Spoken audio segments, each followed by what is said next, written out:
Okay.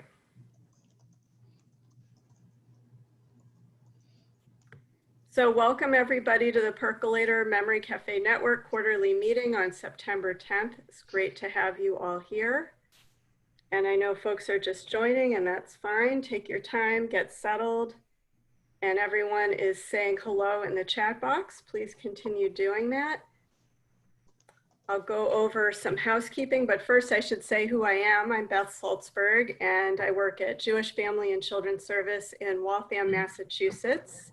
My wonderful colleague, Anne, who directs our Parkinson's Family Support Program, is here today helping me out. Thank you, Anne. So I want to go over just a little housekeeping, and then we're going to do some announcements.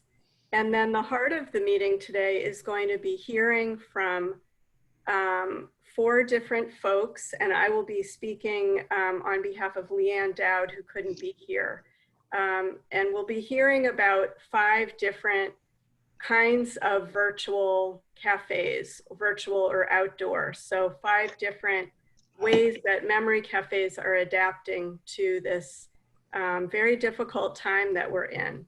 And with each of these presentations, we'll pause at the end so that there will be some time for questions and discussion. And then at the end of all of those presentations, we'll also have more just very flexible time to talk about any challenges or ideas that are coming up in your memory cafe or similar type of program. I want to mention that our next quarterly meeting will be on Wednesday, December 10th. Same time frame, 1:30 to 3:30 p.m. Eastern time. And I will be sending out a link and information for that meeting down the road. If at any point you have an issue that you'd like to see addressed at one of these quarterly meetings, please feel free to drop me a line. I'd love to hear your ideas. And if you have a cafe that you'd like to present, let me know. So I am recording the meeting, and the recording will be available on our webpage, which is jfcsboston.org/percolator. It usually takes me 1 to 2 weeks to get it up there, along with the slides. So that will be available for you to watch and share. We love to see your wonderful faces. So if you have a video option, if you want to enable it, feel free. It is possible you will appear in the video if you enable your camera. And if you'd rather not, that's certainly fine. You're welcome to turn it off. Please do keep your audio muted unless you're speaking. That would be really helpful. And please use the chat function to send your questions and comments at any point. So a lot of you have already done this to type your name and location into the chat box. Please feel free to keep those coming. Oh, Beverly, thank you for that correction. So it looks like I gave you the wrong date for the December meeting. Yes, it is Thursday, December 10th, not the Wednesday. Thank you. Thank you, Beverly. You know, it takes a village. It's awesome. I would like to have someone sitting next to me all the time and correcting me on dates and things. So that's great. So the next meeting is Thursday, December 10th.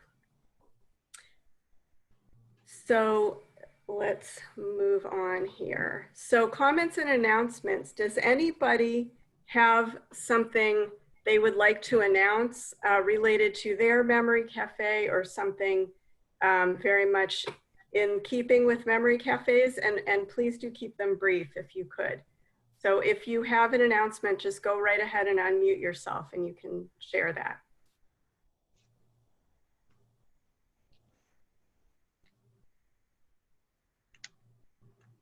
I can say that I've been running a virtual memory cafe for 3 months and it's going awesome.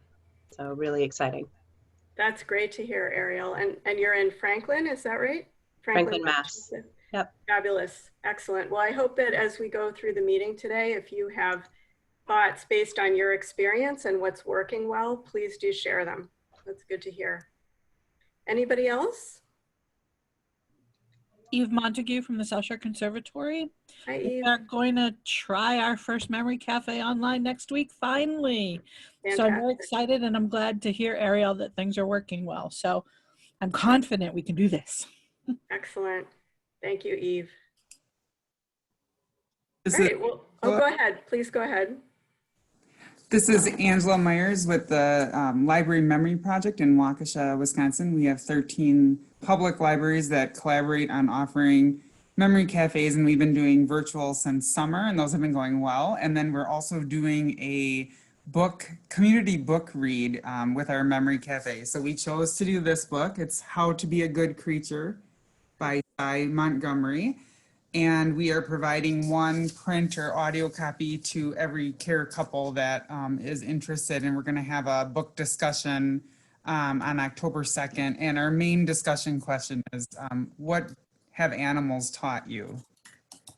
So we're not going to be talking a lot about the individual stories. They're all short stories within one book. But the main question is just, what have animals taught you? So that's kind of like a little memory cafe in itself. So we're pretty excited about that.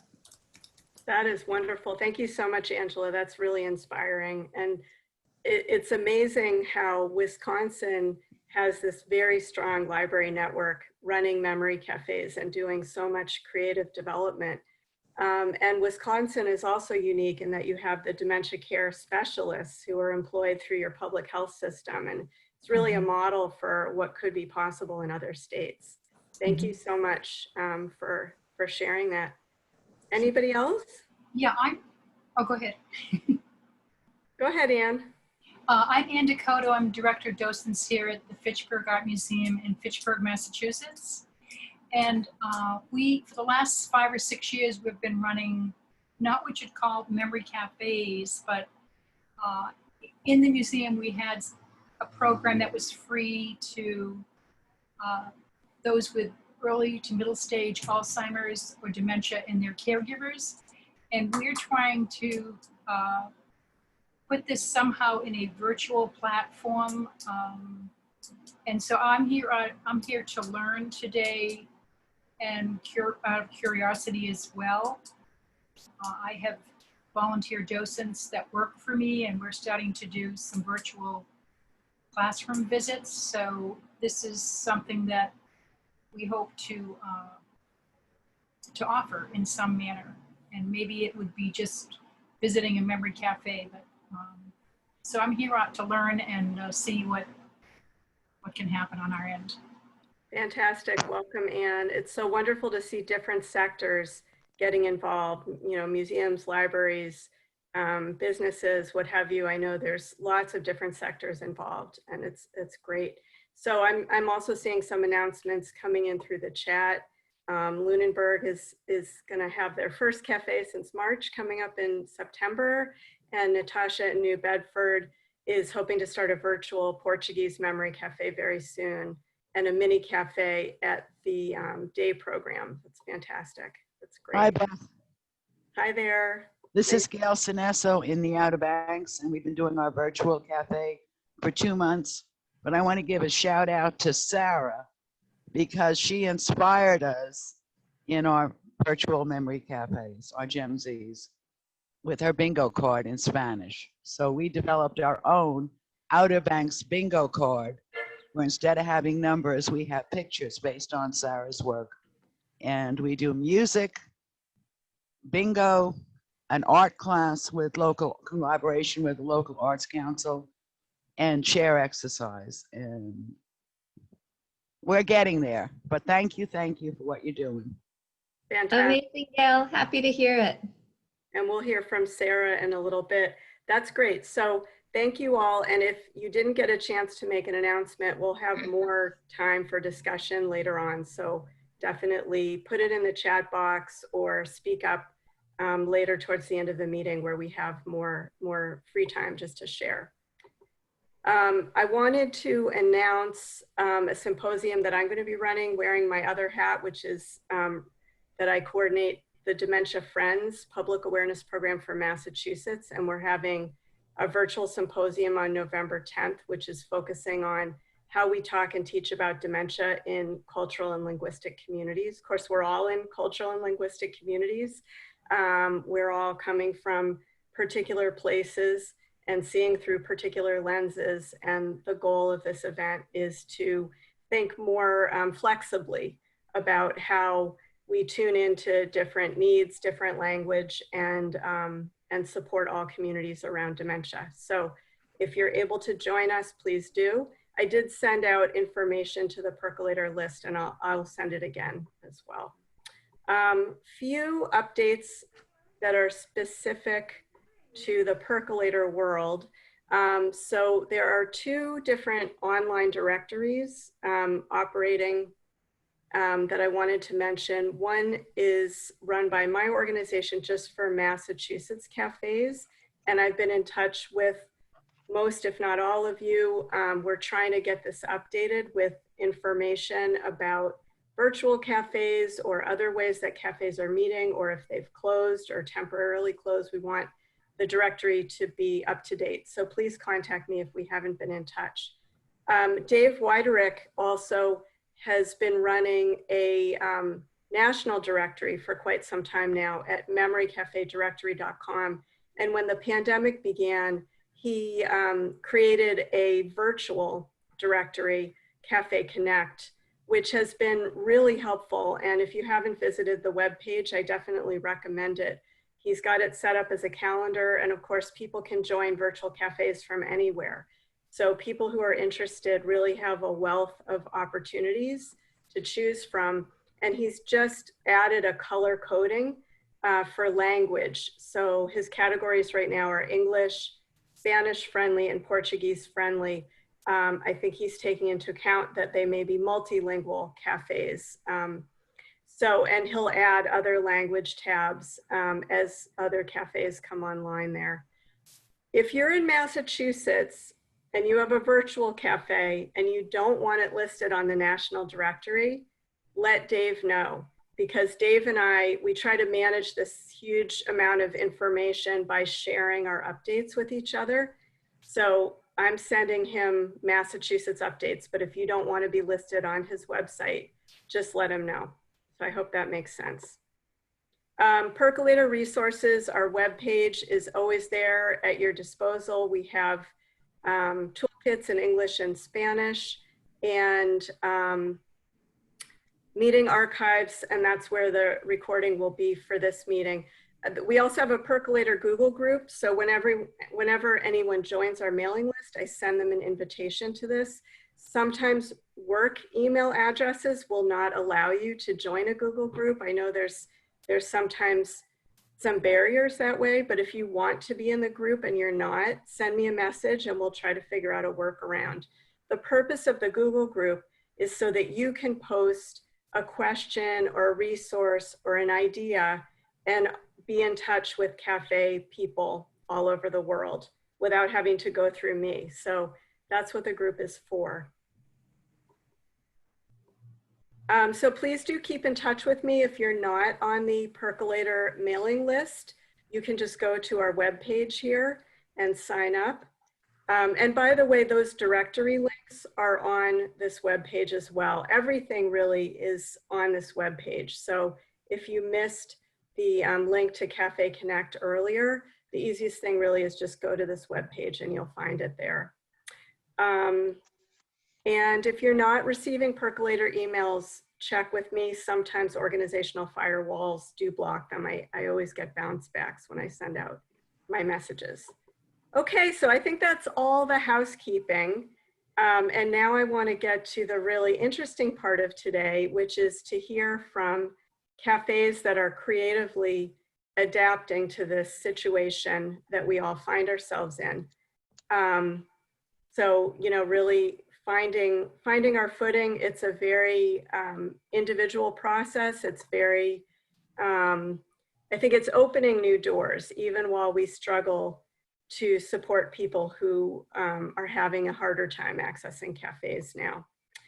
So the first cafe that we're going to hear from is Rosemary Quattrall at JFS of Utah. And Rosemary, you'll have to correct me if I'm saying your last name wrong. Apologize. Rosemary is going to talk with us about starting a virtual memory cafe from scratch. So hers is a cafe that did not exist prior to COVID. And there's been a lot of interest in how do you do that? How does that work? Can you build your attendance if you never had met in person? How do you feel a sense of community and so on? So Rosemary will talk to us about what her experience has been so far. And then we're going to hear from Claudia Lopes Varolho. And again, I apologize. I know I'm mispronouncing names. Claudia and I believe her colleague Jessica is with her, are at Memory Cafe Brazil, which is in Sao Paulo. And they're going to talk about running a virtual memory cafe with international participation. And we have a translator with us, Vanusa, who is going to help by translating it into English. So thank you. And then Linda Jackphony from the Waterfront Memory Cafe in Marion will be talking about having an outdoor cafe. Leanne Dowd from the West County Memory Cafe in Shelburne Falls, Massachusetts wasn't able to make it, but she gave me her information and photos. So I'll be sharing those and then turning the floor over to Linda to talk about her outdoor cafe.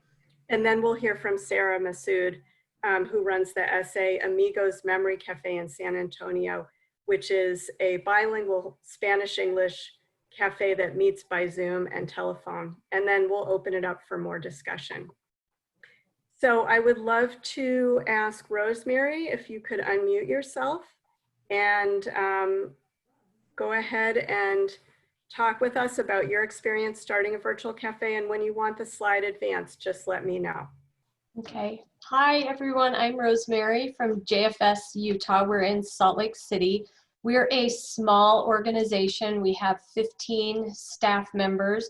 We provide mental health counseling, community education classes. We have a food pantry, and we have a lot of programs for seniors. Next, that's where I come in.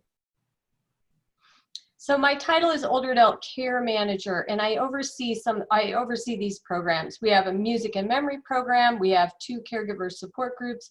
We have our memory cafe, which I call our dementia-friendly activities. We help low-income seniors with food stamp applications. We help plug seniors into various community resources. And then we have a choir for people with dementia. So next. So I thought I'd take a minute and tell you about the Music and Memory program. This is a program where we provide personalized iPods to people with dementia or other chronic illness. And it's miraculous. When you have dementia, you don't forget your favorite music. And so music has a way of really connecting with people, and they can sing along and provides entertainment and enjoyment and happiness. And it's a wonderful program. We've been involved in the Music and Memory program since 2014. And if anyone would like to ask more questions about that, you can contact me, or if your agency wants to start a Music and Memory program, you're welcome to reach out to me too. Next. So we have Music and Memory, we have 2 caregiver support groups, and then this is a picture of our dementia choir. It's a choir for people with dementia and their care partners, and it's just a blast. Again, you don't forget favorite music, so our director picks familiar music, and it's just really fun. Because we have these programs, we have a built-in client base, and right now, of course, I'm not doing any house calls, but when I did, I'd go to people's homes to talk about favorite music for Music and Memory, and I'd say, oh, by the way, we also have a choir, we also have support groups. So I created an email group, and for several years now, I've sent out a monthly email. This is what's going on. These are some things in the community. This is what we are doing. And from there, you can hit the next slide. We were able to determine, is there any interest for a memory cafe? So in January, Beth helped me. We emailed back and forth several times. I downloaded the Percolator toolkit and figured everything out, and we were ready to launch our live cafe April of this year. Of course, that didn't happen. And so, as you know, we were all scrambling. What do we do with our programs? What do we do with ourselves? You know, so by May, we were able to take our choir and our support groups to Zoom, and we found it went really, really well. And so by June, I thought, well, I think we can do our memory cafe virtually. I didn't call it Memory Cafe. When we go live eventually in the future, we will go back to the name Memory Cafe, but I thought that's a little too confusing during the pandemic to use the word cafe. So plus, since we're starting from scratch, we'd never done this before. We did not have already people attending. I thought we have to pick a name that sounds like something you know exactly what it is. So I call our activities dementia-friendly activities. I sent out emails to our email group to drum up interest. I made a flyer, sent it out to all our community partners, the counties that we work with, the Alzheimer's Association, home health agencies, anybody else I could think of. And so in June, we did it. We went to Zoom. And we have 3 staff members attend, myself, one of our social workers, and then I have our volunteer coordinator attend because I want her to become familiar with how to interact with people who have dementia. I'd like her to become acquainted with our clients. And eventually, we're fully planning to do this live one day. Eventually, she will be the one to help staff it. And so I think it's important for her to come. Plus, she's really artsy and creative, and so she comes up with some really brilliant ideas. We have 2 to 5 forgetful people come, and then, of course, their family members come as well. And we go for about 45 minutes, maybe as long as an hour, but we keep it relatively short on purpose. I'd like them to leave happy and wanting more instead of, you know, kind of Zoom burnout. We meet twice a month, and one of the, it's just my opinion, one of my observations is I feel like with Zoom activities, we have this really narrow window of people that I call kind of eligible, and that's really a loose term. But some of our clients don't like Zoom. They get confused looking at a screen. They're bored. They cannot connect. There's just some issues with Zoom. Then we have some caregivers that don't have a strong internet connection. They can't support Zoom. So they've had a frustrating experience. We have people with dementia that don't speak. Now, one gentleman that attends every single time doesn't speak, and that's totally fine. But I feel like we need to have a few people that can speak so we can have that kind of interaction. So you have to, and then how do you find them? Because I'm no longer speaking at senior centers. I'm no longer out in the community. So there are a few barriers I feel like we have with this, although I've been really pleased with our attendance thus far. So I think it's going really well. Next. So each time I create a slideshow of pictures and we talk about them. And thinking and talking about the senses is a really great way to engage people in conversation. So our very first one was these pictures of chocolate chip cookies. It took up my whole screen. And right now, every one of us kind of wants to grab one and eat it. You know what it smells like. You know what it tastes like. It's just fun to talk about chocolate chip cookies, and we did. And I made it clear to the caregivers, this time is for our friends with dementia to do the talking. You know, I didn't want caregivers to dominate. And we had no trouble. Everybody can talk about, oh gosh, don't you love the smell of an orange? And then I had to put wet dog because that's just funny. And so the next one we did was personal photos, because you know, you always talk to caregivers and say, oh, look through photo albums. They can really connect with photo albums. Well, I had them email me personal photos, and that one didn't go as well. It really didn't. They couldn't, some could talk about their pictures and some couldn't. Some didn't know who was in the picture. Some didn't know what the picture was of. And so that was kind of a problem. But someone sent in a picture of their dog, and it was this beautiful picture, super cute, fuzzy dog. Conversation. Everybody started talking about this dog. So my thought was, general pictures, general questions work. Specific pictures didn't seem to work for us. So hit the next one. So we did animals, and it was so cool. Our forgetful clients, the first picture they saw was this dog right here. And oh my gosh, they knew exactly what that dog was thinking and what he was gonna do next. And it was just simply fun. One of the gentlemen used to be a veterinarian, and one grew up on a ranch. So I thought, oh, I'll throw in a picture of a sheep. And this funny picture of the sheep. Well, I grew up in a city, so I had no idea, but apparently these men let me know sheep are exceptionally stupid. And so they went on and on about how dumb sheep are. And I just thought it was so funny. They loved talking about the sheep.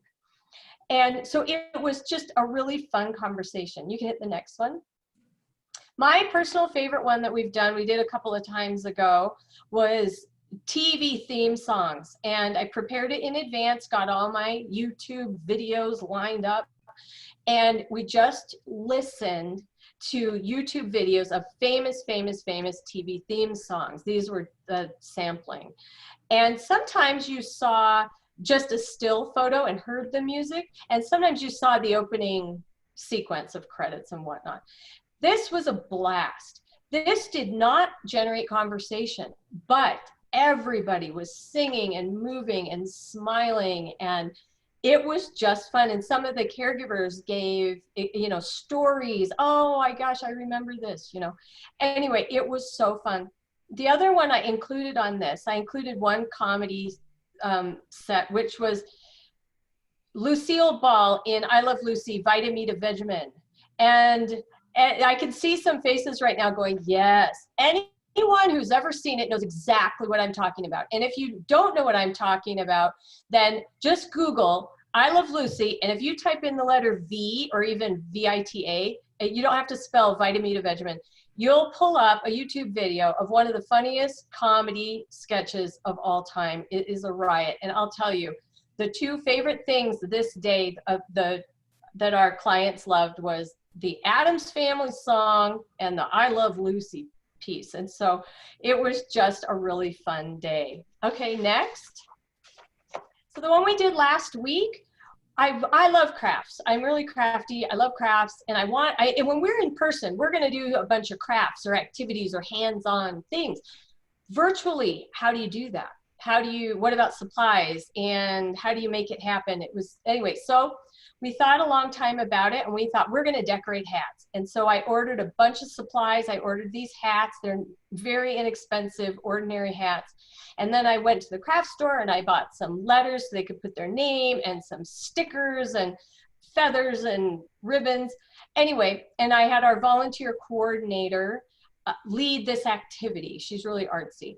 And so the caregivers had to attend because they had to help peel the paper off the stickers and so forth.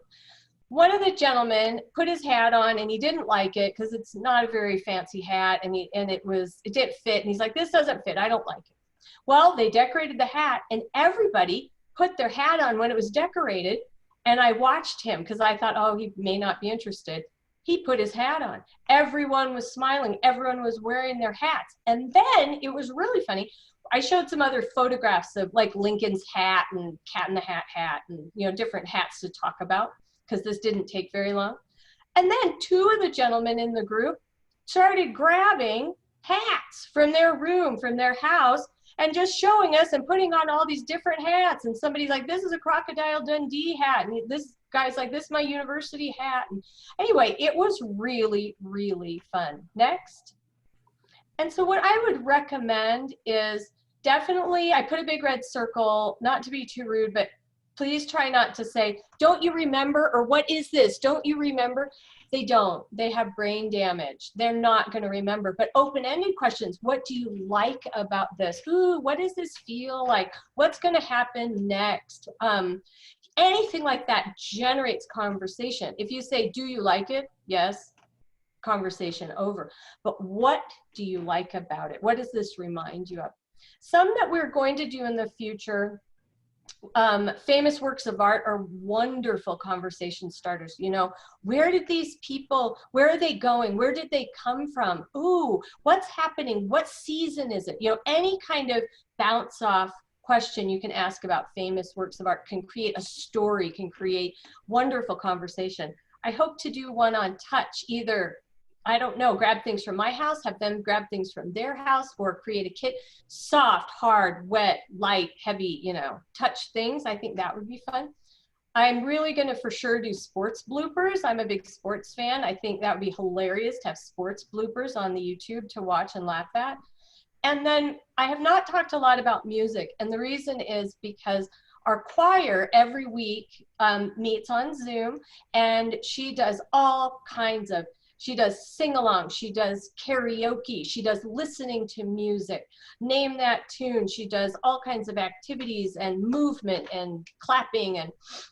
And so we don't want to duplicate that. We're going to do something different. I hope to do something with rhythm. I think that would be fun, or instruments. But with music, if you've never done it before, and now I am not very techie, so if someone is more techie, please correct me on this. But when I turned on a YouTube video one time, I had my headphones in and I could hear the sound. No one else could. So when you have something on your computer with sound, it has to go out of your computer, out of your speakers, into your mic, and back out to the people. And so you have to be kind of practice that in advance and see how that works. With a sing-along, you cannot have people unmuted because all sound comes in at different times. So our choir director will sing, and we hear her, and we sing privately in our own house, and we move, and it's a blast. It's really, really fun. But you can't have all the sound going at the same time because that simply doesn't work. So those are some of just the quick, what we have done, some of my thoughts. I would love to hear other ideas and what things work, because we are still growing and evolving. But thanks, Beth, for inviting me today. I appreciate it. Thank you so much, Rosemary. That was just such a rich overview of what your experience has been. And I was really struck by the freedom that you had to just design from scratch and really think about, you know, what time frame, what frequency of meeting would work in a virtual environment. Whereas I think for those of us who've been running an in-person cafe, we've been more trying to retrofit almost. And so I think that's really exciting. And I thought it was really interesting too, you mentioned not to call it cafe, because that's actually confusing because it makes people think of a physical meeting space. Just two things I wanted to mention quickly. One is another resource for images that you can talk about is the organization Timeslips. So timeslips.org has a free database of very evocative photos and guidance about how to do a group kind of storytelling activity based on those. And then also on the computer, so there is a setting called computer audio, which you get to through the screen share. And that allows the audio to come directly off of your computer, and it's less distorted than if it has to play through your speakers. And oh, thank you. I'm happy to, it took me forever to learn this, and I'm happy to share it with anybody. So I'd love to open it up right now, and maybe if one or two people have questions or comments for Rosemary, we can take those. And then at the end, after all of our presenters have done their presentations, we'll also have more time for discussion. I saw one on the chat that I meant to say, and I forgot. So I got all the supplies together for the hats. I put them in bags, and a couple people picked up their kit from the office, and a couple I dropped at their door. Great, thank you. Does anyone have a question for Rosemary? Just go ahead and unmute yourself if you do. I'm curious how she went about recruiting participants. Well, like I say, we already had our other programs up and running. And so I sent out an email to our email list. I contacted people directly that were very involved in our other programs. And, you know, they already know us. So that was easy. We have not yet gotten any random community members that have heard about it through any of our marketing. So that is the tricky part for sure. But we're lucky we have these other programs for people with dementia. And like I say, they all feed into each other. So it's really fun. Great. Any other question?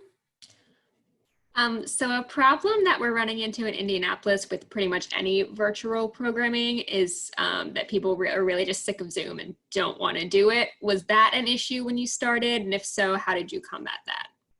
No, because people with dementia aren't doing anything. They are stuck, at least in my experience, people are stuck in their house. Because of the virus, they're scared to go anywhere. Because they have dementia, all of their day programs are canceled. So caregivers have been really thrilled to park them in front of the screen. Now they had to help with the hats, but the rest of it, caregivers turn on the Zoom and walk away and they get an hour off. Great, thank you. I So, had a question. Yes, go ahead. If you could repeat back what you're calling the Memory Cafe and also the frequency of how often you guys are meeting. We decided to meet twice a month, like I can't remember, the first and third Thursdays or something like that to keep it consistent. And we call them dementia-friendly activities. Okay, that's right. Thank you. Great, thank you. And about how many people usually attend?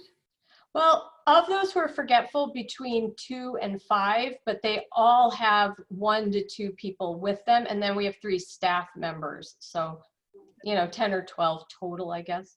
Okay, thank you. And on that note, there was a comment in the text about one advantage of virtual programs is that family members who are in different locations can actually meet up, or friends, and attend together, which is really wonderful. So thank you so much, Rosemary. That is a great overview. And I'd like to move on and talk with our colleagues in Brazil right now. And there will be time at the end to ask more questions and have more discussion about all of the presentations. So Claudia and Jessica, if you'd like to unmute yourself, and also Venusa. And hello. So Claudia and Jessica will be presenting and pausing to let Venusa translate from Portuguese into English. Okay, thank you, Betty. Thank you. Thank you, Vanessa. No. Well, Vanessa. Hello, Vanusa. Sorry.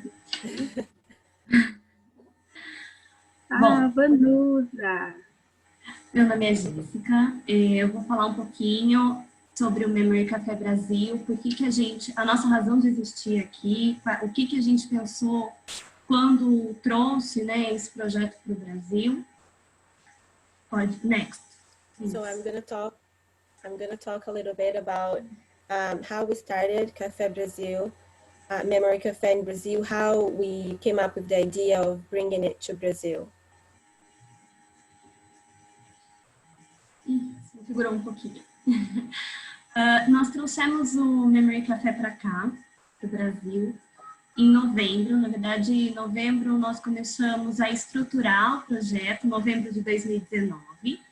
E dezembro de 2019, nós lançamos nosso primeiro encontro presencial. E nós estamos situadas aqui em São Paulo, né, na capital do estado. E somos as primeiras a trabalhar com Memory Café aqui no Brasil. So we started developing and structuring the Memory Café in Brazil in November 2019. And then in 2019, in December, we had our first meeting face-to-face, where we had the first members attending it. And we are the very first, we are the pioneers in the Brazil. We are the very first ones to have a Memory Café in the whole country. Nosso país tem, segundo os estudos internacionais recentes, é o segundo maior em prevalência de demência. Então, esse é um dos motivos, né, uma das razões pelas quais nós decidimos trazer o projeto para cá. E outra questão importante é da inclusão social, visto que, apesar da gente ter, né, um acelerado processo de envelhecimento e mais pessoas idosas no Brasil a cada ano, nós temos também uma marginalização muito grande, principalmente dessas pessoas que apresentam declínio cognitivo, né? Não só aquele adquirido, mas também congênito, como aquelas pessoas com síndrome de Down, que tem predisposição ao desenvolvimento de demência. So Brazil is the second one in the higher numbers of dementia. And so we thought it would be very important for us to develop this for our people. And there is also the fact that plays within social inclusion, where there is issues that, you know, there's two types of dementia, the one that you acquire and the one that you were born with. And then therefore we decided to work with both and include these people socially so that they can have a place in the community. Next, please. Well, bom, nós somos as fundadoras aqui no Brasil. Então, a Cláudia e eu nos juntamos em novembro para conversar sobre o projeto e colocar o projeto para frente. Pode passar. Next, please. So we started, me and my friend Claudia, we started doing this project, and it's been going on in the city of São Paulo.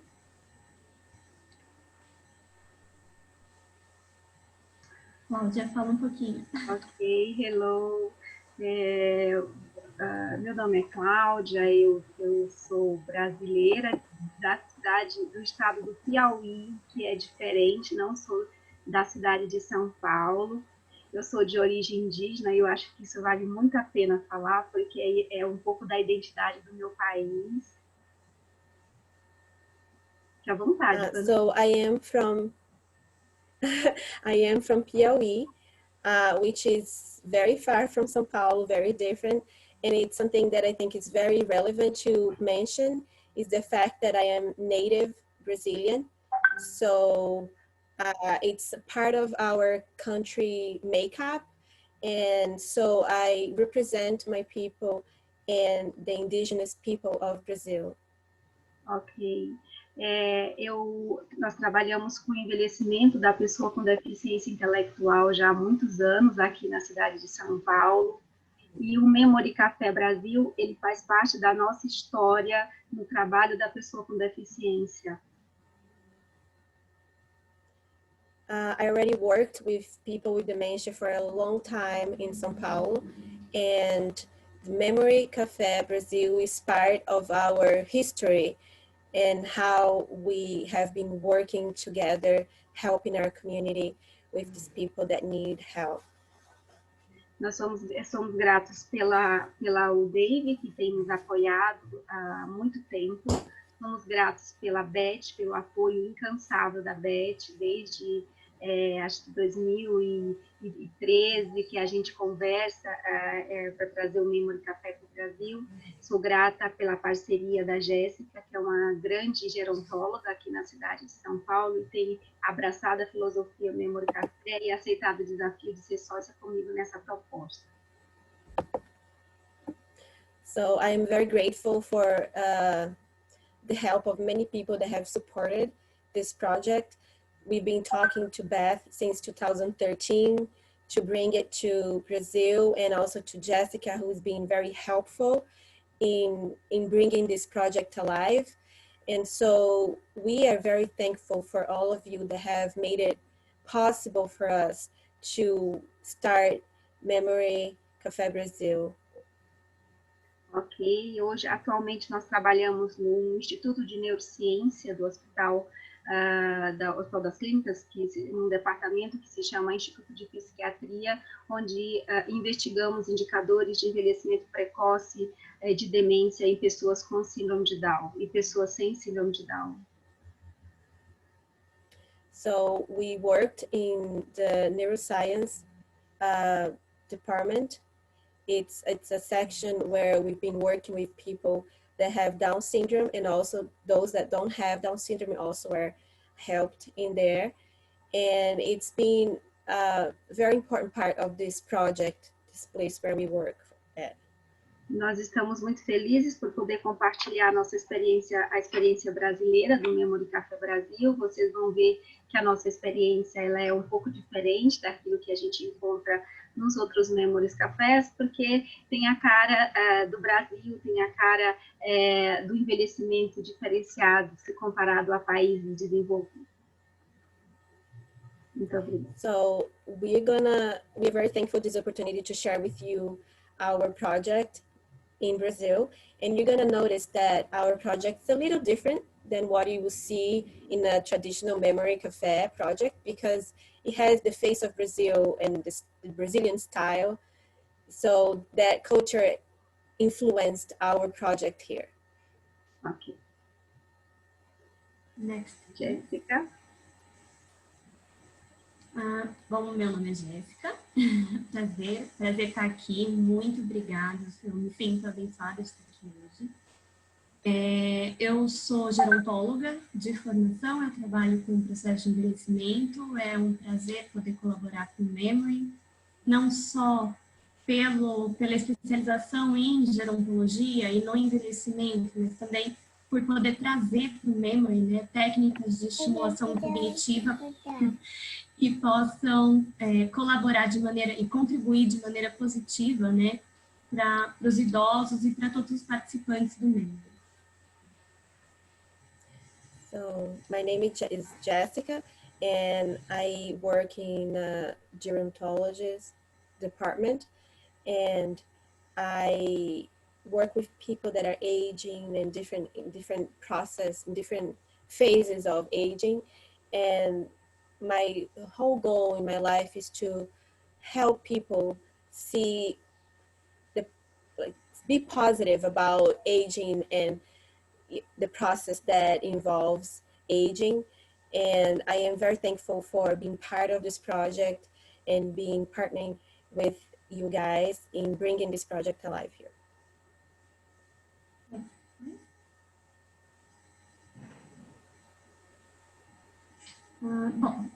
Em maio, na verdade, nós fizemos 3 encontros presenciais e depois, com a pandemia, nós tivemos um mês para mudar todas as estratégias e começar os encontros virtuais, né? Você quer ir falando pausado, Vanusa? So we started in May, and we had about 13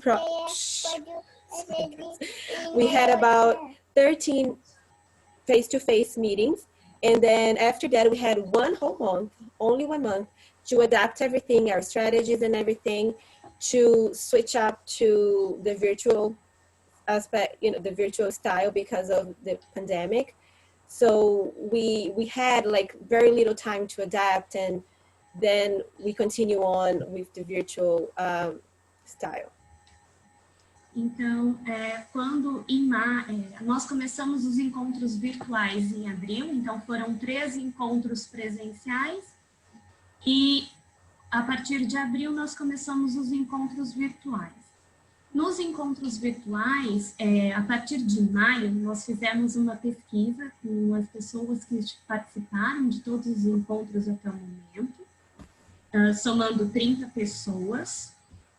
Quer falar, Vanessa? Sim. Então, em maio nós começamos com os encontros presenciais, depois de 3 encontros lá. Em abril. Em abril? Em abril. Do ano de 2020? Isso, nós fizemos isso. Okay. Nós fizemos dezembro, janeiro e fevereiro o encontro presencial. Em abril, começamos o encontro online. Oh, okay. So in December, they started the face-to-face meetings, and then they switched up to virtual meetings in April 2020. And so far, they have done a lot of like research with these people that are coming in. Like they have answered questions, they have given feedback on how the meetings are going and the outcomes for them so far. E além disso, qual que foi o impacto, né, que ter o memory como suporte durante a pandemia. Então, a gente, nessas questões que nós desenvolvemos para as pessoas, nós perguntamos qual foi esse impacto, como é que elas viam essa questão dos encontros virtuais. Então, aqui a gente tem, né, do lado direito, perdão, do lado esquerdo, nós temos aí os encontros presenciais. Então, 14 pessoas responderam, vou te explicar, Vanessa, aí você...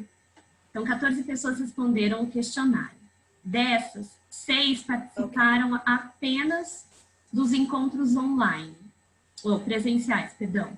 Uma média de 70 anos de idade, escolaridade 11 anos ou mais, e 33% com queixa subjetiva de memória. Nos encontros online, pode falar.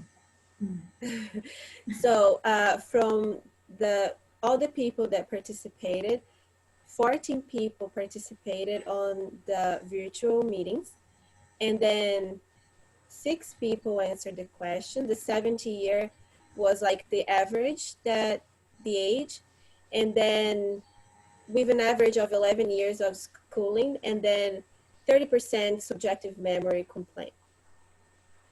Isso.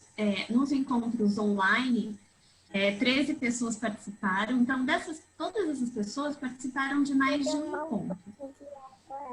Só que a média baixou bastante. Então, as pessoas eram mais novas, aquelas que participaram, né, dos encontros online. Sempre uma prevalência de mulheres.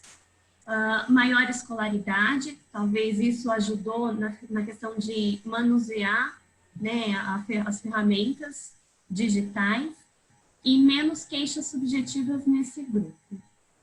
Então, e com relação à parte de quando começou os encontros virtuais, foram 13 pessoas que participaram, porém a faixa etária, in relation to the virtual meetings,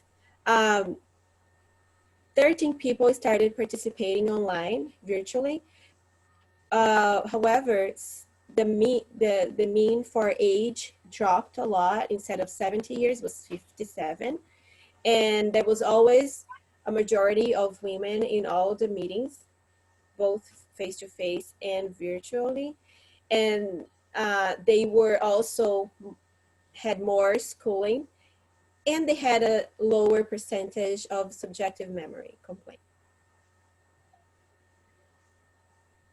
Next, please.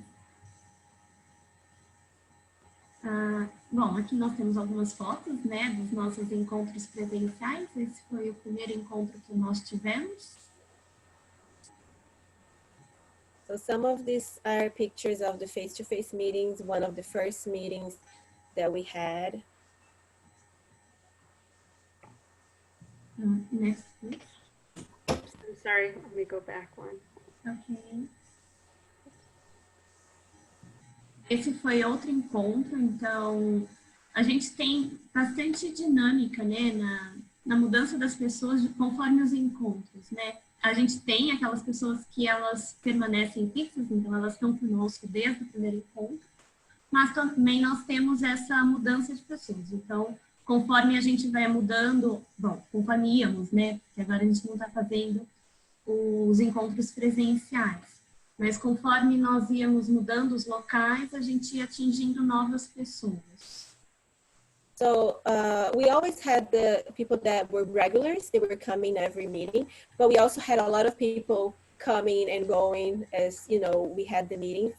Now that it changed how we have these meetings, it's a little different, but this is one of the first meetings, and we always had very dynamic meetings with a lot of like attractive things for everybody in every age group. Next. Esse foi o nosso último encontro presencial antes da gente remodelar toda a nossa agenda, né, e a nossa estrutura de atendimento para os encontros online. So this was the very last meeting we had face-to-face, where we talked about a lot of the things and how it was changing, and then we switched it up to virtual meetings after this meeting. Yeah. Ok. Vanusa, só para complementar as informações da Jéssica, nós somos o país do café, mas ainda assim foi muito difícil no início instalar o Memory Café, porque as pessoas elas não entendiam porque que elas precisavam estar numa cafeteria com um grupo de pessoas. Então, esse momento foi um momento de quebra de paradigma, de mudança cultural para a inserção do Memory Café no Brasil. So although Brazil is known as the coffee country of the coffee, there was a lot of barriers in how people couldn't understand how they had to be in a cafe with like in a meeting with people discussing other things, because usually they have coffee but they don't have it like in public, they have individually in their house and stuff. So it was like breaking the culture and like opening up their minds to this new approach to the whole idea of the Memory Cafe. And so that was a challenge in the beginning for the project. Yeah. Mas depois que a gente iniciou as parcerias com as cafeterias, eu acho que isso é muito importante compartilhar com todos, a gente não estabelecia uma sessão do Memory Café presencial sem antes estabelecer uma parceria com as cafeterias locais. Então, as cafeterias, quando ia receber o nosso grupo, ela já estava preparada. No final, a gente estabelece um certificado para a cafeteria que nos recebeu, certificando essa cafeteria como sendo uma cafeteria do Memory Café presencial. So another thing too that we did is like we partner with a lot of different cafes to where we're going to hold these meetings. And before the meeting was held in each cafe, they were prepared, they were instructed, so they were ready to receive these people. And so after they received us and they host the meeting, they received a certificate where it was said like how they were partners with the Memory Café. So that was nice too, to have this partnership with all the local cafés so they could hold these meetings. Isso, aí finalizando esse momento de rompimento de barreira, de construção do Memory Café presencial, a gente teve que se reinventar e fazer, então, o Memory Café online, que é o que nós vamos compartilhar com vocês nos próximos slides. So, and then after all this was done, we had to switch everything up and start off again with the virtual phase of our Memory Café, and that's what we're going to talk in the next minutes. Ok, next. Nós, então, realizamos 1, 2, 3, 4, 5, 6, 7, 8, 9, 10 sessões online. As primeiras sessões foram encontros de adaptação, porque o nosso grupo é um grupo que a gente atende diferentes pessoas do Brasil, então tem pessoas que sabem ler e escrever, que manuseiam bem as ferramentas de acesso à internet, como a Jéssica falou, mas tem outro grupo que não tem acesso a essas ferramentas, mas foi impressionante a adesão do Memory Café Brasil no momento da pandemia.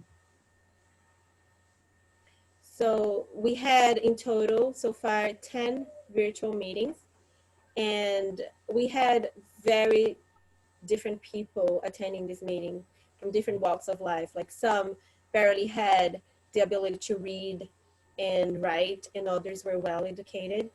So it was very different, like handling all these different people. But this experience was very rewarding because we saw how much need there was for these exactly during the pandemic where it happened. So it was a very beautiful thing to see they adhering to this virtual style and attending the meetings. Ok, nós começamos os encontros, então, online, sendo realizados 2 vezes por mês, porque a gente percebeu que tinha uma busca importante das pessoas e também até para treinar o uso das ferramentas. E aí, agora, nós realizamos o Memory Café Online uma vez por mês. E nós temos atendido em média de 12 pessoas, 10, 12 pessoas, já tivemos grupos de 15 pessoas online com a gente. So we were very grateful and honored to have all these people seeking help and trying to participate of these meetings during the virtual phase. And now we have this meeting once a month, and it's been very steady, like the flow of people attending the meetings.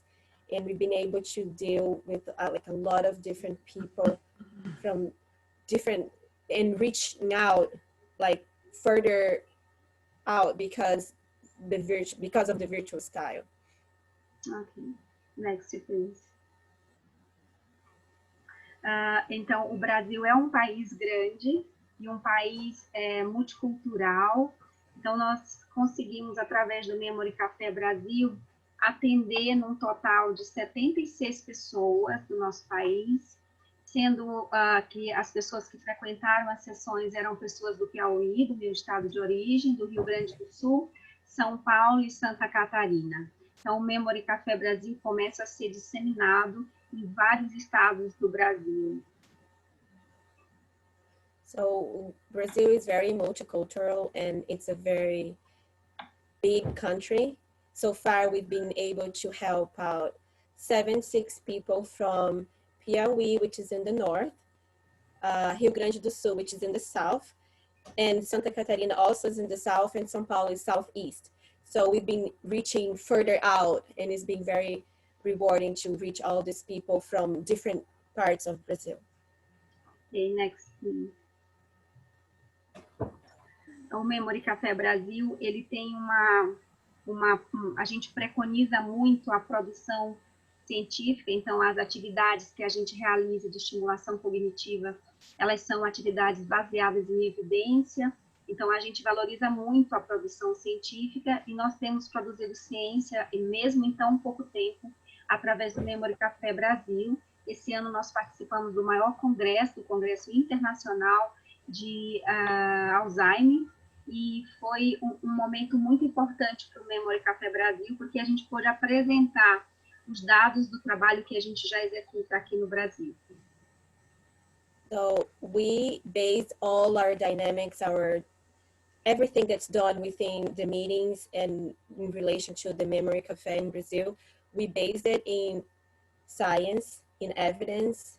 And so even though we have had Memory Café in Brazil for such a short time, we already have seen results. We've been doing research using the Memory Café data, and so we even were able to participate in an international congress, in a conference this year, where we showed results in relation to Alzheimer's, and part of this was from the Memory Café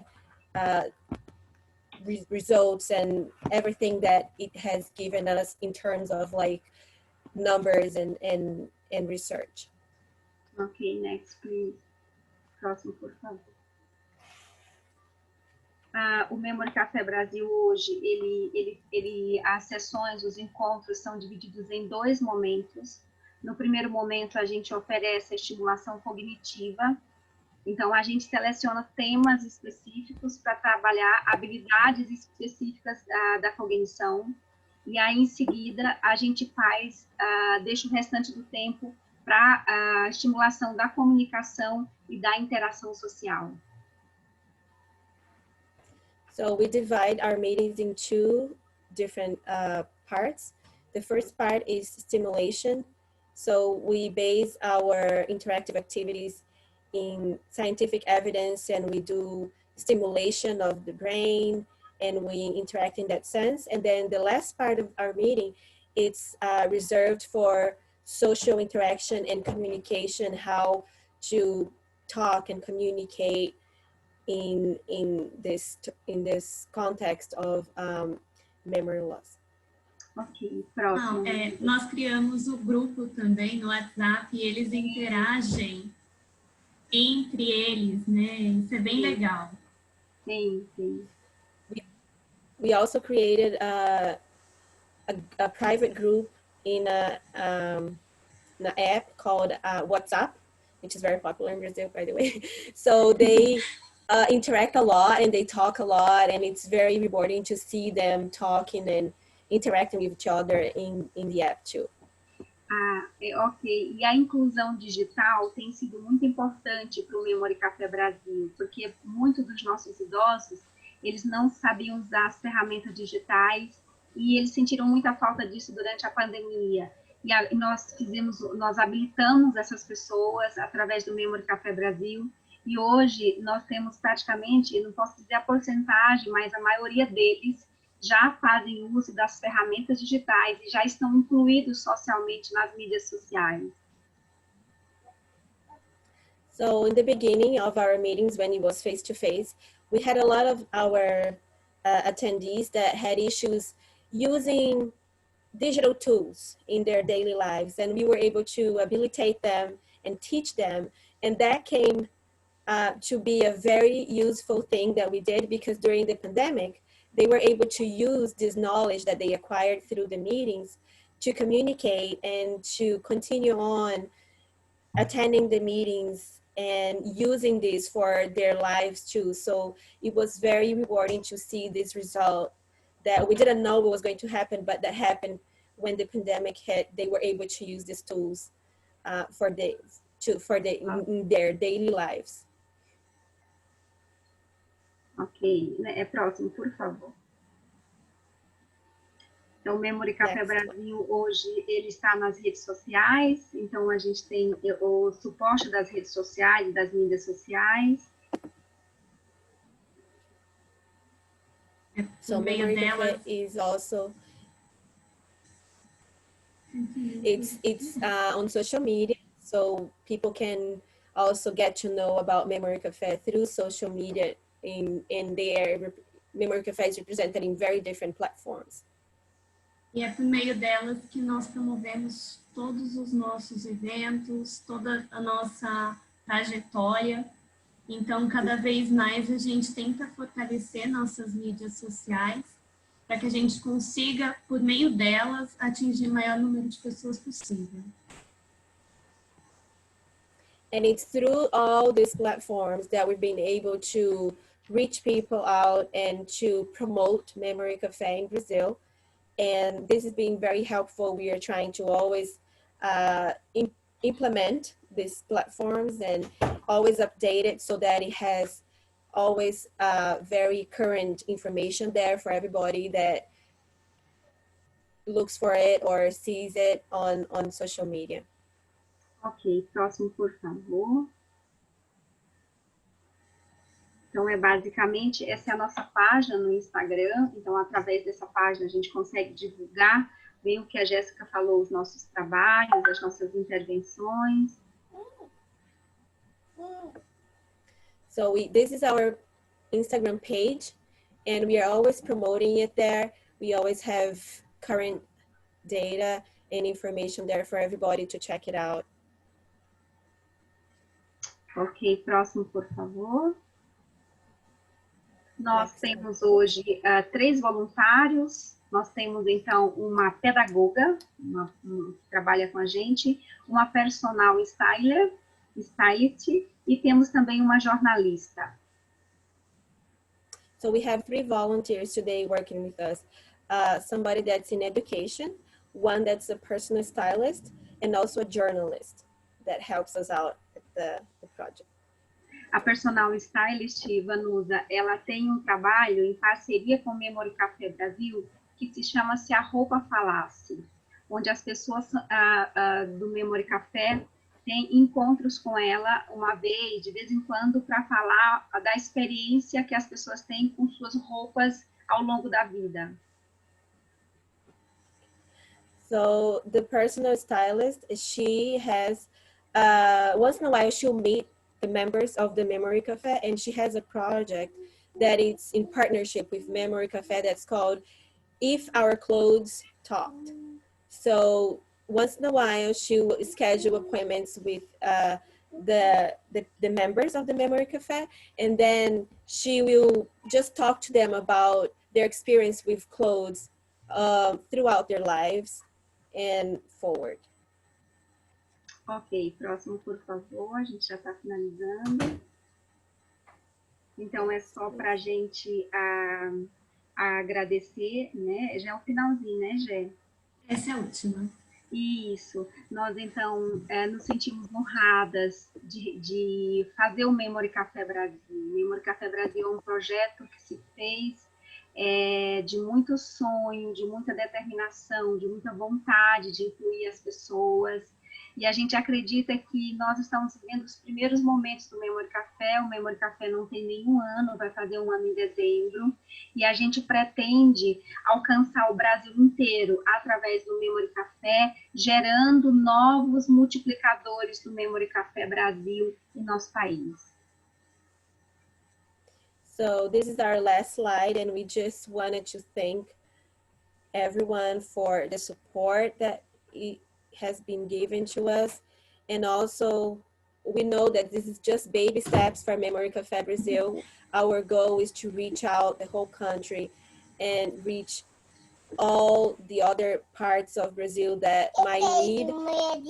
And we want people to know that we're not going to stop here. This is not even a year old, and it's already a project that's been so good and such a blessing to the community. And we want it to continue forward and to reach other people, and that we might have more partners and more volunteers so that the project can expand. Ok, muito obrigada, somos gratos pelo momento. Muito obrigada, Vanusa, obrigado, Beth. Beijo, abraço para vocês. So we just wanted to thank everyone, the translator and Beth and everyone, for this opportunity to share with you our experience. And we're very thankful for your attention. Thank you so much, Claudia and Jessica and Vanusa. And the messages in the chat box have been just expressing so much appreciation, and that we're so inspired by the work that you've done as the leaders in making a memory cafe available in Brazil for the first time. You're really pioneers.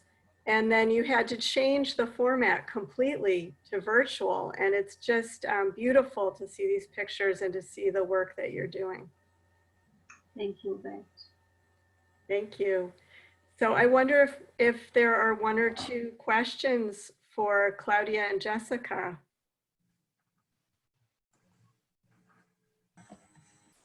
If someone has a question or a comment, feel free to just unmute yourself and you can say it. Hi, this is Brenda. How did you ever get the idea to include a personal stylist on your team? That's amazing. Que bom. Eu respondo a você, Jéssica. Pode responder, Cláudia. Então, essa personal stylist, ela é muito conhecida, ela é uma blogueira aqui no Brasil, mas ao mesmo tempo ela é uma estudiosa da moda, ela é mestre em moda, e ela simplesmente se apaixonou pelo Memory Café, e desde então tem acompanhado a gente, tem divulgado esse projeto Se a Roupa Falasse, é a paixão dos nossos participantes, porque ela consegue fazer um resgate de memória através das roupas que marcaram épocas das pessoas. So this project is in partnership with the stylist, came to life because she is very famous. She's a blogger in Brazil and she's famous. And she fell in love with the Memory Café. And through the clothes, through the different styles, through the different ages, she's been able to bring back memories for these people that have lost it. So it's a passion of her, and she's extremely great in what she does. She's very passionate, and everybody loves her. Like the participants of the project, they really get into the project, like if the clothes spoke. So it's been a great addition to our project for sure. Wonderful, wonderful. Thank you so much. Is there one more comment or question for Claudia and Jessica? Yeah, thank you so much. I just wanted to ask what the outcome measures were that you used in your research on the feedback from your participants. Vanusa, please. So, ela está perguntando qual que foi a medida, como que vocês mediram o projeto de vocês em termos de feedback e também o resultado, né, dos participantes. Como que vocês mediram isso? Sim, nós fizemos uma pesquisa online com esses participantes por meio do Google Forms. Então, nós comunicamos, pedimos o consentimento deles, falamos que era uma pesquisa para a gente entender mesmo como é que estava sendo essa transição de um memory presencial para um memory virtual. E a partir disso, eles foram respondendo, e aí depois a gente analisou por meio de estatística mesmo. Mas foi feito por meio de um formulário online de pesquisa. Isso, a gente usou o Google Forms para poder alcançar essas pessoas. Ela quer saber, eles querem saber já como é que a gente faz aquele antes e depois do critério de satisfação dos clientes. Então, a gente usou o Google Forms. Okay, so she used Google Forms to do like an online research and questionnaire about like their experiences, how they face the transition from face-to-face to virtual meetings. And then they asked, of course, for their permission, because they just explained to them that they wanted to understand how all of these were affecting them, affecting the community. And so after that, they just use statistical measures to measure everything and to evaluate the data to come up with the results. Did that answer the question? That's great, thank you. So I'd just like to thank you so much, Claudia and Jessica, for sharing this with us. And thank you, Vanusa, for translating. And I know we need to let you go. So thank you for being with us for this hour.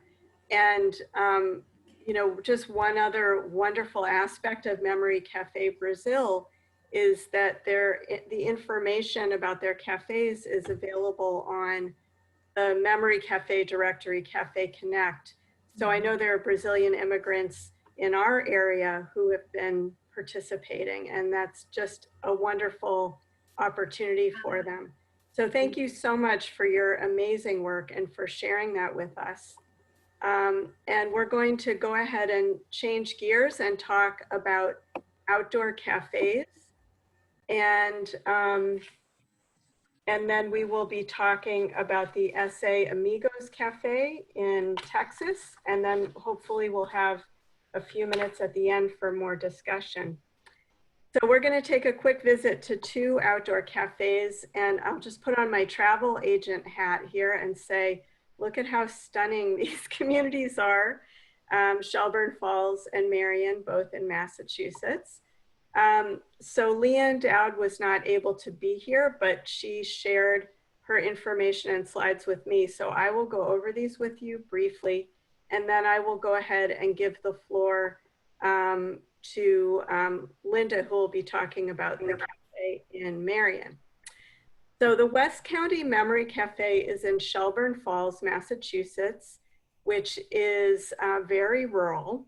This cafe is run by a 3-town consortium senior center with total number of people over 60 years of age of about 1,700. And there's very limited internet access. So an online cafe really wasn't an option. This cafe began in person in May 2017. It's coordinated by the Senior Center Outreach Coordinator and a social worker and 4 volunteers who traditionally have helped to make food, and then various community members who play music or lead activities for a small stipend. And typically there were about 11 to 12 guests per month. And when the pandemic began, first they just stopped. The cafe didn't meet for 3 months, And then the outreach coordinator and social worker increased their calls to guests from 2 phone calls per month to weekly phone calls. So they were really staying in touch by telephone during the time that they weren't meeting at all. Whoops, I just went too fast. So Leanne and Diana began to take on really extensive discussions with the Regional Board of Health and trying to find outside space to explore the possibility of a drive-up outdoor cafe, because the senior center doesn't own its own building or its own parking lot. So in June and July, they met on the grounds of a local church, and 16 people attended. So that's more than typically would attend in the original space. Each received a box lunch and a vase of flowers for each car to create sort of ambiance. Some brought their own chairs to sit outside. When they weren't eating, everyone wore masks. The musician brought a portable amplifier, and everyone just loved it. Everyone loved seeing each other. In July and August, and they're hoping September, October, the Board of Health allowed them to use the town recreation pavilion. But I think this is a theme for cafes meeting outdoors, as it often requires a lot of discussion with town government to get permission to do this. And of course, they don't know what the weather will be in September and particularly October. And when it does get cold, it isn't clear what the next step will be. So Leanne just spotlighted a few things that were different. So now lunches are purchased from local restaurants, which is good. It's giving some business to those restaurants rather than made by volunteer chefs. But that does mean they require a firm RSVP, so they really know the number that they need. And they're only having solo musicians. They used to do art projects, but this is too hard with physical distancing. And again, the weather is the big variable here.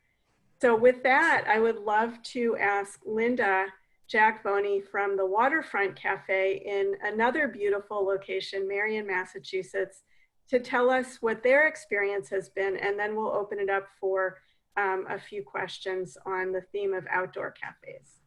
Take it away, Linda. Well, hello everyone, and thank you, Beth, for inviting me today. So our Memory Cafe started about 4 years ago. We just had an anniversary 3 days ago, so we celebrated yesterday because our Memory Cafe does meet once a week, every Wednesday. And so in March, when we were shut down, basically what happened was I was calling everybody, you know, a couple times a week, just checking in on everyone to see how everybody was doing. I have about anywhere from 12 to 15 that have dementia, and then they're caregivers. So any good week I can have between 25 and 30 here for the Memory Cafe. Some weeks not as much, you know, might be 20. So I started calling everybody, and that lasted until first week of May, I think. And I polled everyone that I was talking to ask them, would you be interested in doing a Zoom meeting? So I got everybody's email address, made sure everyone had, you know, computers, or if they had to do it by a phone, whatever. So we had our first Zoom meeting on May 8th. And it was pretty funny because when everyone was up on the screen, I commented to everybody, I said, we look like an older Brady Bunch with very bad hair, because everybody was in need of a haircut at that point. It was pretty funny. So we had a lot of fun. And during those meetings, I had some musical performances. Those were tough because we even had like dry runs of that, because it is tough on the speakers and stuff. And I know you had said that there was another trick, Beth, and we did try that. It was better, but it's not like being in person. So we did some, like I said, some musicians and stuff. And then we also had a couple people that I hire on a regular basis. She took us on virtual tours of museums in New York, in France, all over the place. And then we picked out a couple of different pictures, drawings, and we talked about them, and we discussed, you know, that particular drawing. What did everyone see? And you know, we just asked a lot of questions about them.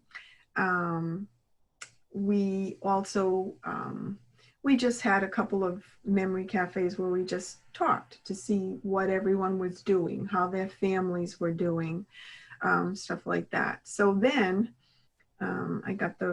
we had the brilliant idea to go ahead and do an outdoor cafe. So in July, we had our first. And basically what we do at the outdoor cafes, you can see there a picture of one of the couples dancing. We have a big yellow tent, and we've gone from being together in person probably for 2.5, 3 hours on a Wednesday to now we're just together for 1 hour on a Wednesday under the big tent. Sometimes we have music, sometimes we play bingo, sometimes we just play games. We always do something. So like yesterday, I had a beach party here because every year we go to the beach here. Piney Point Association allows us to use their facilities, and the beach party is right out on the beach, and it's an area that's so very pretty, and our folks look forward to that every single year. So we couldn't go there this year. So we had the beach party here. So we had a musician, and he played some Beach Boys tunes, and we had shells on each table. We had a nice little centerpiece that had beach sand with a little candle in it and stuff. We had all kinds of decorations hanging up and stuff. And one of the Atria, who is a local facility, sponsored the food. We had all kinds of delicious food and dessert and iced tea and water and stuff. We had a wonderful time, and that started yesterday at 11:30, and everyone was probably going around 2. But typically, when we were meeting inside, it did start at 11:30, but they would still be here sometimes at 2:30. So, but yesterday like I said, we also celebrated our 4-year anniversary, and some of the folks that were at the party yesterday have been here for the entire 4 years. Myself, I've only been here for almost 2 years, so I was not here at the inception. But so we asked some of them to speak, you know, if they had any comments or whatever. And it was very touching because some of them said that they look forward, especially now, to this Memory Cafe on Wednesdays. A couple of people said it's the only thing they do each week. So for them to come, you know, they make an effort. They even said that if their family or friends want to come and visit them, they will say, oh, you can come and visit any day but Wednesday. Wednesdays, I'm booked. I go to the Memory Cafe. So for some of them, it's the only thing they have to do. And, you know, we've been very fortunate. We had one rainy Wednesday where we did have to cancel it. It was last week, actually. But every other Wednesday since July, mid-July, we've been able to meet outside. And I have things planned, I think through mid-October. They're willing to wear a fur coat to sit outside and have this Memory Cafe. So I'm really hoping that the weather will help us continue this through a good portion of October. They have a wonderful time outside. We really enjoy it. I enjoy it. Wednesday's my favorite day of the week because I get to see all my friends. But if we have to go back to Zoom, well, then we will, and we'll make the best of it. You know, again, we'll do virtual tours of different places. We'll play bingo. We'll have music, even though it doesn't sound as good as if they were here in person. But we have a really good time when we're together.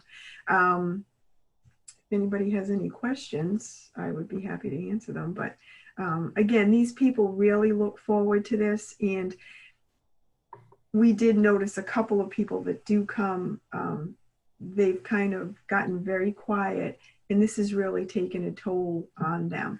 So even just, you know, if you're closed, even a phone call to them, they really appreciate any type of interaction with us. So like I said in the beginning, I was doing phone calls, then we went to Zoom, and now we're doing outdoor. And if we have to go back to Zoom, well, we will, but they appreciate any kind of interaction with us. So if you want to keep that in mind. But anybody has any questions, I'd be happy to answer them. Thank you so much, Linda.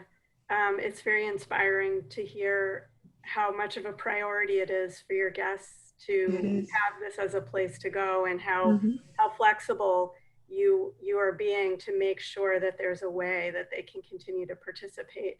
I just want to make sure everyone can see the slides. Can you see the picture of the yellow tent?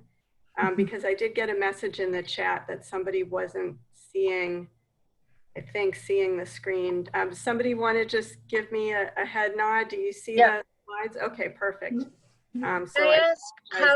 Could I ask who paid for the tent, or how were you able to get a tent? Well, we're pretty fortunate because we're in our own building. So we are a community center that we have our own building, but we're in with the recreation department, and we have a very nice recreation director who lets us use that tent. Beautiful tent. That's nice. We've had a couple of hurricane scares, and he's had to have his kids take him down and put the tent back up, but he's very, very good to us. And that really, I mean, that saves us, because you don't want people sitting out in the sun and stuff, especially the hot that we had. So that really saved us. Yeah. Thanks. And Brenda, we'll all cross our fingers for your weather. We crossed Cafe, and the weather hasn't cooperated. So we're crossing everything. Yeah. Thank you. Thank you. Is there perhaps one more question or comment for Linda? I know the Alzheimer's Society has put out a lot of information about how people with dementia sometimes have trouble wearing masks. Was that an issue with your outdoor cafe, or was No, I would have to say they're very good about wearing their masks. We have all the tables separated, you know, we sanitize everything. We keep our distance. I have had to pull a couple of them apart when they were dancing because they got a little too close to each other. So, but we keep a close watch on them, actually, and they're pretty good. Even yesterday was the first time that we served them lunch, and naturally they were able to take their masks off, but right after lunch, when the music started and they knew they were going to be dancing and stuff, masks went right back on, and they're very good about it. They really are. So great question. Thank you. Yeah. Well, thank you so much, Linda. That is a wonderful, wonderful view into your outdoor cafe. And I would love to invite Sarah to unmute yourself, and we'll hear about the last example today, which is the SA Amigos Memory Cafe in San Antonio. Yeah, hi. Thanks for having me and inviting me, Beth. I'm really excited and honored to present alongside so many creative people, so thank you. I'm Sarah Massoud. I host the SA Amigos Memory Cafe out of San Antonio. I am the community engagement coordinator for a program called Caring for the Caregiver out here. And we do a variety of things. One of the things we do is social engagement opportunities for families living with dementia. But we also do things like education, skills workshops. We have a program called COPE you might have heard of. So we do a lot. And I'm also part-time in research. So I'll talk a little bit about my Memory Cafe research today. And I'm also a full-time PhD student doing my studies in engaging people living with dementia in research. So next slide, please. So the SA Amigos is hosted by us, Caring for the Caregiver. We started in person in 2019, February 2019. But that's not totally true, because we had tried memory cafes for about a year before that and just didn't really do too well. And there were some structural issues. We realized the reason why was because we were hosting them at senior centers. So we weren't really meeting the community of people in need of social engagement activities. Senior centers tend to have a lot of activities going on in general. So when we moved them just down the street into a more community-based setting, we got a lot more returning faces. So that being said, the SA Amigos have been operating since 2019, and we moved to a virtual platform in 2020. It's run mostly by me, but also staff of our other community partners. And we also have a very active, I also run a volunteer program under Caring for the Caregiver to help health profession students get interactions and clinical service hours through our engagement program. So it's really a wonderful opportunity for young early career professionals to start valuing engagement with people living with dementia in community settings. So when we were in person, the bilingual element being in Texas kind of happened very organically. So I didn't really have to actually plan bilingual activities. Usually people who were bilingual came with somebody who was, usually people who were monolingual Spanish came with someone who was bilingual. Typically it's a parent who's monolingual and their children also speak English. So it kind of just happened organically. But since we moved online, we realized that kids who speak both English and Spanish aren't necessarily living with their monolingual parents. And we were thinking, oh gosh, how do we keep engaging people? So we now really actively plan our events and translate them. And there's this long process we go through to make sure they're translated with sensitivity and relevancy. So when we were in person, we averaged about 15 to 20 people in our community-based setting. And now that we're virtual, our average is 25 to 45, but we've had a few online memory cafes where we've had over 70 households join us. So we have a pretty full house depending on the activity. Next slide, please. Thank you. So when we were in person, we used to meet once a month for an hour and a half or up to 2 hours. We never kicked anyone out. So I would just kind of hang out till everyone was kind of done for the day.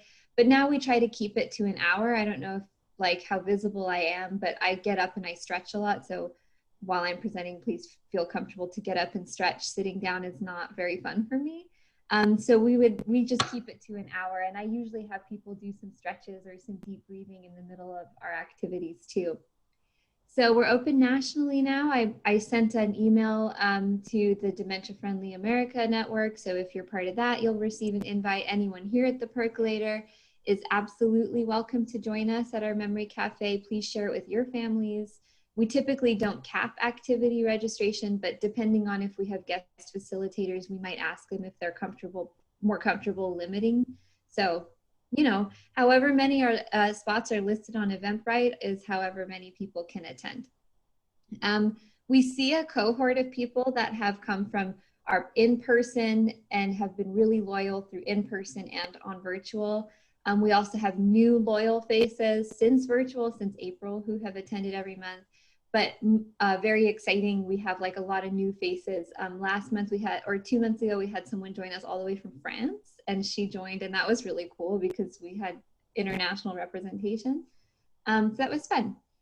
So we really celebrate, at least one of my priorities is to celebrate cultural backgrounds. So really not, you know, when we talk about being inclusive of people living with dementia, it's also to be inclusive of their heritage. And we're trying to implement a philosophy of inclusivity in that sense. So I'm going to practice starting our memory cafes in Spanish because I truly believe, you know, bilingual activities I'm learning tend to favor English, and you sort of tack on the Spanish side as a supplement, and really they should be celebrated both as equal languages and forms of communication. So we're going to try to level that out a bit. So in person, we've done a range of things, and I won't read through all of these because on the next slide, I have some photos, I think. Do you mind the next slide, Beth? Yes. So if you would click through these at like whatever is a reasonable pace. So this was in person, our virtual, our therapy animals. We had a drum circle. This was our painting day where we had a facilitator come in and traced an outline on some nice canvases. We had nice paints and nice paintbrushes. So we did that. This was at our holiday party in December. That's karaoke. That was really fun. Next. Oh, that was Halloween. We did some pumpkin decorating. That was a really fun day. We also played a scary movie in the background, not too scary. It was so surprising we took votes from the SA Amigos, what scary movie they wanted to watch for Halloween. And oh my God, they were saying things like Saw, Texas Chainsaw Massacre. And I was like, how about Addams Family? Let's get it. So then this was at our potluck where we celebrated our heritage and our family histories. So people were welcome to bring food, but as facilitators, we made sure we brought enough to feed everyone so no one felt pressure like they had to spend their own money. They could still eat if they didn't bring a dish, of course. Next, please. We took a field trip, which was really fun. San Antonio has an all-inclusive theme park. So it's a theme park for people of all abilities. So everything is wheelchair accessible. There's like sensory stimulation sensitive, there's no loud noises. It's a really calming space. It's also an enclosed theme park. So we collaborate with them.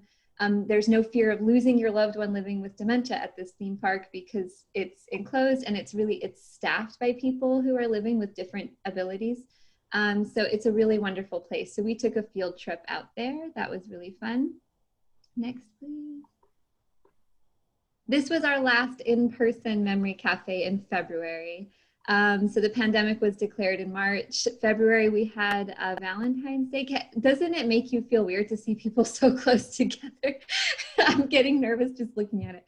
But we had decorated photo frames for Valentine's Day and then took photos on site and then printed them out. And so, couples, parents, and their kiddos could have framed photos. And it was so awesome. It was a really nice, in retrospect, it was probably the best activity we could have done as a last in-person activity for now. Next, please. So the next ones are of us virtual. We did something called Papel Picado. In San Antonio, we celebrate something called Fiesta. I'm not a native San Antonian, so I still don't fully understand why we celebrate Fiesta, but people love it here. It's a 10-day festival where we celebrate basically winning Texas from Mexico.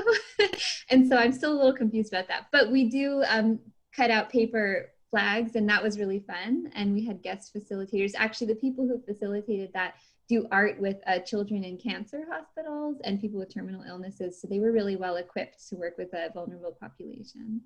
Next, please. And the next two ones look kind of the same. This was our Loteria Day. A few of you were there with us that day. That was really fun. We played Loteria, which is Mexican bingo. And then the next slide, I believe, is from our sharing day. So this, obviously you have a limited number of faces. There were 2 or 3 sheets of people's videos for these.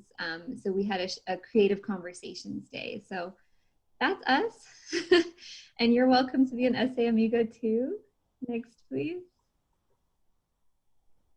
So we've had new members, new activities, new partners, and bilingual all over Zoom.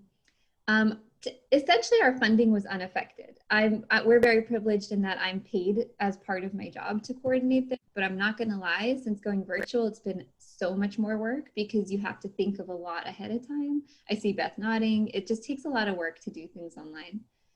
So I've brought in many more partnerships, and I guess one of my main, we started a memory cafe network in Texas, and I just had a training for them. I recorded that training. I'd be happy to share with you all.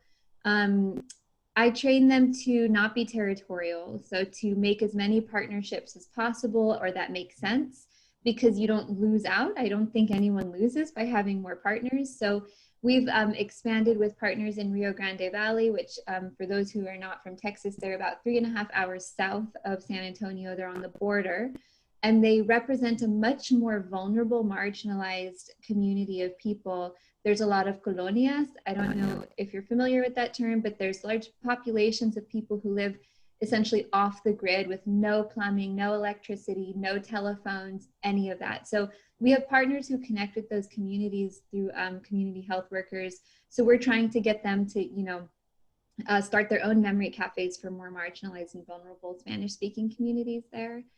We partner with the Alzheimer's Association, and my colleague runs the Dementia Friendly San Antonio initiative here, so we partner with them.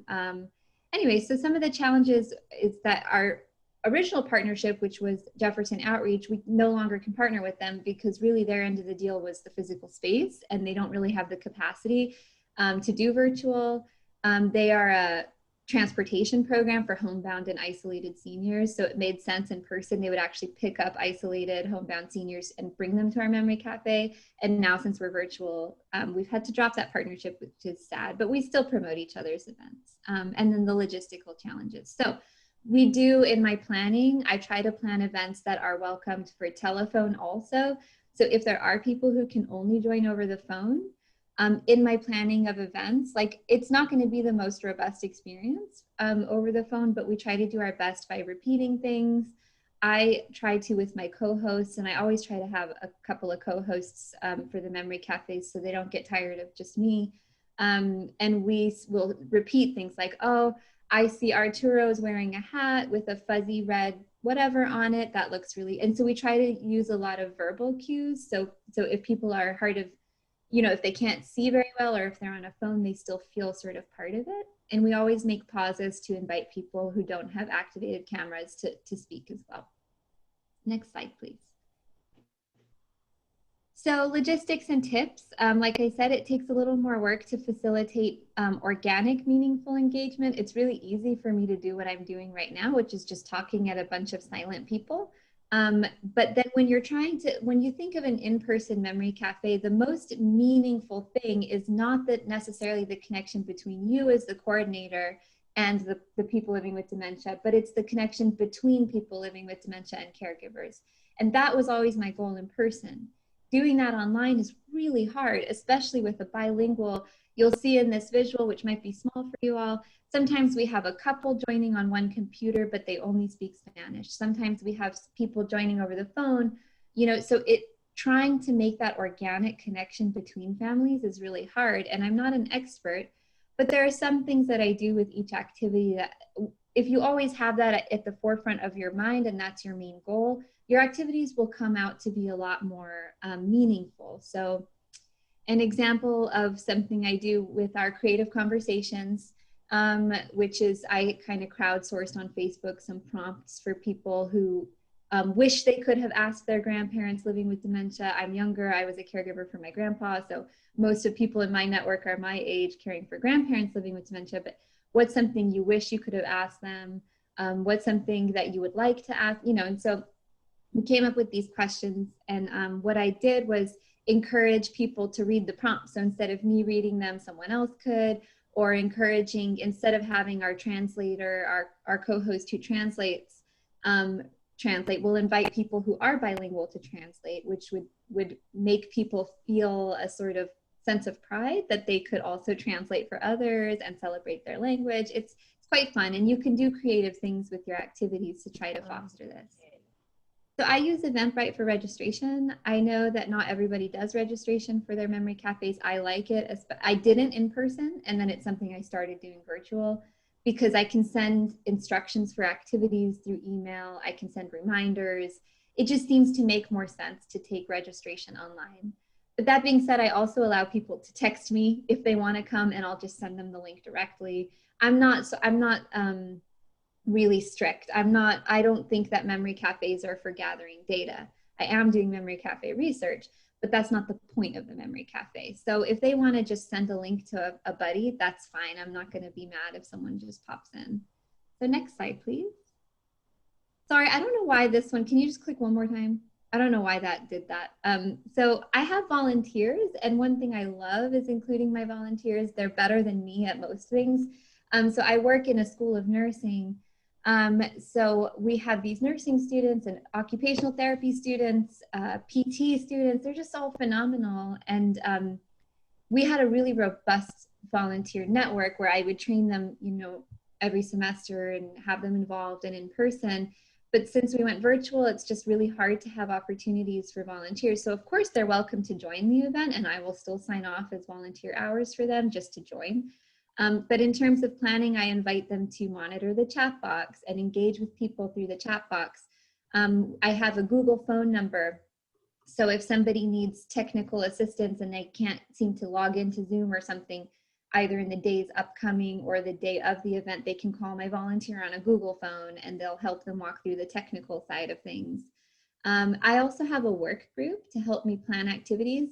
I can come up with a million activities. I mean, all I have to do is attend one Percolator network meeting and I have a million ideas, but it really helps for me. I have this subgroup of the Dementia Friendly San Antonio network, and it's a working group specifically for making sure that the activities I'm planning are dementia friendly. And so we'll go over, like we met last Friday and we talked about our upcoming upcoming September activity and what we can do to make it more dementia friendly. And then our October and November, so discussing what to do with the donations we received before going virtual. So creative ways to use that money and still honor our sponsors, but in a virtual sense. So we came up with a few ideas there. I do send a short survey sometimes, but I'm a firm believer that, like, if you threw a birthday party and then passed out eval forms after your birthday party, that would totally kill the vibe. So I don't like to do that for memory cafes. It's a little easier since virtual, but I don't do it every time. It just seems like I'd rather save their capacity for emails for the registration than filling out a survey afterward. But I will periodically send a survey out. But I think on my next slide, please, I talk about my research. Or actually, here are some testimonials. If you could just click through all three so they're on the screen, Beth, thank you. And I heard some, I think it was Linda sharing some testimony that sounded very similar. So I always feel welcomed when I come, which is wonderful. It's nice getting to know other people. This person living with dementia said, when I first started going there, I was depressed and was down, but when I go there now, it's like, it's different. I feel different, more energized. And this is the one, Linda, I have it on my calendar, Mom, Dad, Memory Cafe. So they know they're not going to bother me that day. They know that's Mom and Dad's time. And, you know, this caregiver in particular brings her family, and there's like 9 of them, and it's awesome. It's like 4 generations coming to our memory cafes, online, in person. It's really cool stuff. So next slide, please. So in terms of the research we're doing, it's a really small grant that I'm hoping to expand, particularly now that I'm in my PhDs. My PhD, I would like to explore this more. We got a tiny grant. It's literally called a Small Projects Grant. And it basically only funds us to evaluate in a pilot sort of sense. So we want to know, we know all this anecdotal evidence. Obviously, all of us believe in memory cafes because we do this, but there really is not that much literature on the impact of memory cafes. There's really not that much evidence, even though we will stand by them and we truly believe in them. So we know that people living with dementia and caregivers are at risk of loneliness and social isolation, and since coronavirus, this is worse. So we have this small grant, and these are the project goals and deliverables. So we evaluate the impact of memory cafes with interviews and with surveys. It's been really hard making those surveys dementia accessible, dementia friendly. I work on another project where, like, I'm learning about using colors and larger fonts. I'm starting to write my emails in 14-point instead of 11-point and learning about all these things to make it more accessible. So we've adapted the grant. I just submitted amendments to the IRB to make it more dementia friendly. But we're doing interviews and I'm learning some amazing things that I'm really excited. And maybe Beth, when I'm ready to share this data, I would love to present on it for the Percolator Network. But we're learning so much, just like, oh my gosh, how meaningful these memory cafes are in having families feel like they belong as part of a group. I've learned a lot about planning activities that they can implement throughout the month, since we're monthly. Things like creative conversations. I believe in open resources, so I will share with whoever. So sharing with the families after the activity how they can do the activity over the course of the month. And so with creative conversations, a family member in our interview said, yeah, I printed out your conversation starters and we just sat on the porch, and every night we go through one and we just talk for an hour. And I just think that's so beautiful. I mean, I just, like, you can't quantify that. I also did a training for memory cafe coordinators and volunteers where I referenced the Percolator a lot, and I recorded that. So if y'all want that, I'm happy to share. And we're going to develop our own memory cafe toolkit, specifically focused on that bilingual element and celebrating heritage and culture and inclusivity, but also with the virtual element being a central piece now that COVID happened. And we're not going to get rid of our virtual cafe, so we want to incorporate that. And we want to grow the Texas Memory Cafe Network. So since this grant, we've started one more memory cafe, not under us, but we've helped our partners start one, which starts this Friday, which is cool. So we're trying to grow the number. We're not near the number of Massachusetts, but we have a goal to reach. So next slide, I think that's everything. So thank you. We established our network in Texas and it's grown. My big takeaway is that collaboration and volunteers are critical to the success of our memory cafe. And I highly recommend collaborating with partners and not feeling territorial. And if that's what it takes to promote your memory cafe and to get people there, I mean, you're doing it already. You might as well get people in there. So whatever you got to do. And including the voices of people living with dementia and care partners in your memory cafe planning. So on my work group, I have a person living with dementia and I have a family care partner. The person living with dementia hasn't been so active, but I do solicit feedback, particularly in the form of this grant where I'm getting feedback from people living with dementia. For example, I learned that the chat box is actually really distracting for some people living with dementia and they don't like the chat box. So learning things like recommending putting a Post-it over the little orange box that keeps flashing up and little things like that are really helpful. So ask your people living with dementia and ask your care partners. And the goal should always be at the forefront of your mind, interaction between families, not just with you. So I hosted a loteria game, which I'm gonna bring back this fall, loteria being Mexican bingo. But I found that, you know, people had a really good time with that and they loved it, but it didn't facilitate so much interaction between families. So I'm going to try to adapt the game a bit to encourage people to communicate more with each other. And that's okay because it was one of our most highly rated memory cafe events. People loved it. So I try to plan those and then in between do the more interactive ones like the creative conversations and all that stuff. So in my planning each month, I try to diversify the activities. And I think that's my time. We only have 5 minutes. So thank you, everybody. I appreciate it. Sarah, thank you. You're doing phenomenal work and it's inspiring. And I think there are people on the call who'd probably love to connect with you about the research and some other elements. I think I saw Susan McFadden here, who's a real good person to talk to about memory cafe research. So wonderful. Oh, I see. Thank you. Thank you, Susan. I see your message. Yeah, that's great. Please, you know, as you become ready to share that toolkit, I'd love to link it on the Percolator website and just make that resource available if that's something that you want to do, because it sounds amazing. Thank you. So thank you so much for sharing with us. And I want to thank all the folks who presented today. And we do have about 5 minutes. So I'd love to open it up for questions for Sarah and then also for our other presenters. So please feel free to unmute yourself if you have a question or comment.